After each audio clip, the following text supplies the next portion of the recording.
RSS గూండాలు ABVP ముసుగులో యూనివర్సిటీలోకి చొరబడి మొన్న విద్యార్థుల మీద దాడి చేశారో దాన్ని వ్యతిరేకిస్తూ వీసీ గారికి లెటర్ ఇవ్వడానికి వెళ్తే మళ్ళీ వాళ్ళు దాడి చేశారు. ఈ రోజు కూడా పొలిటికల్ సైన్స్ డిపార్ట్మెంట్ లో చదువుకుంటూ ఉంటే విద్యార్థుల మీద ఈ ఆర్ఎస్ఎస్ గూండాలు యూనివర్సిటీలోకి చొరబడి దాడి చేశారు. దాన్ని అడ్డుకున్న అధ్యాపకుల్ని అలాగే హెచ్ఓడీలను కూడా దాడి చేయడం జరిగింది. చూడండి.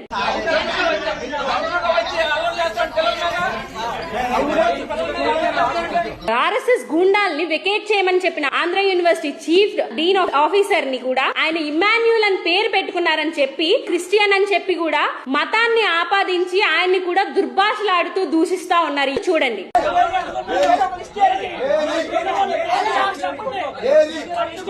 ఈ ఆర్ఎస్ఎస్ గూండాలు ఇప్పటి వరకు జరిగిన విషయాలన్నిటిని నేను ప్రశ్నిస్తూ వీడియో తీసానని చెప్పి నన్ను బాడీ షేమ్ చేస్తూ అలాగే నేను హిందూని కానీ బొట్టు పెట్టుకోలేదని చెప్పి నేను క్రిస్టియన్ అని చెప్పి నాకు మతాన్ని ఆపాదించి ఈ ఆర్ఎస్ఎస్ గూండాలు సోషల్ మీడియాలోని కూడా ప్రచారాలు చేస్తున్నారు. నేను క్రిస్టియన్ అందుకని చెప్పేసి హిందువుల్ని వ్యతిరేకిస్తుందని చెప్పి మాట్లాడుతా ఉన్నారు. ఆంధ్ర యూనివర్సిటీలో ఈ రోజు 95% హిందువులే ఉన్నారు. అలాంటి మమ్మల్ని చదువుకోనీయకుండా ఈ ఆర్ఎస్ఎస్ గూండాలు ఫేక్ ఐడీల్ని క్రియేట్ చేసుకొని యూనివర్సిటీలోకి వచ్చి మత విద్వేషాలను నింపుతూ ఉన్నారు. వీళ్ళ హిందూ మత రక్షకుల ఈ కూటమి ప్రభుత్వం ఏం చేస్తుందని నేను ప్రశ్నిస్తా ఉన్నాను. ఫస్ట్ రోజే ఈ గూండాల మీద కేసులు పెట్టుంటే మేము చదువుకున్న దానిలోకి వచ్చి మమ్మల్ని దాడి చేయరు కదా. ఇంత జరుగుతున్న విద్యాశాఖ మంత్రి ముఖ్యమంత్రి గారు ఎందుకు స్పందించడం లేదు? బీజేపీతో టీడీపీ ప్రభుత్వం భాగస్వామ్యం కావడం వలన మీకు ఏ సంబంధం లేకపోతే ఈ విషయం మీద స్పందించాలని మేము కోరుతూ ఉన్నాం. మా మీద దాడి చేసిన ఆర్ఎస్ఎస్ గూండాలు డబ్బు అధికార మదంతో చెలరేగుతా ఉన్నారు. ఈ ఆర్ఎస్ఎస్ గూండాలకు వ్యతిరేకంగా మా హక్కుల కోసం మేము పోరాడుతున్నాం. ప్రజలు అలాగే విద్యార్థులు మాకు మద్దతు తెలపాలని విజ్ఞప్తి చేస్తున్నాం.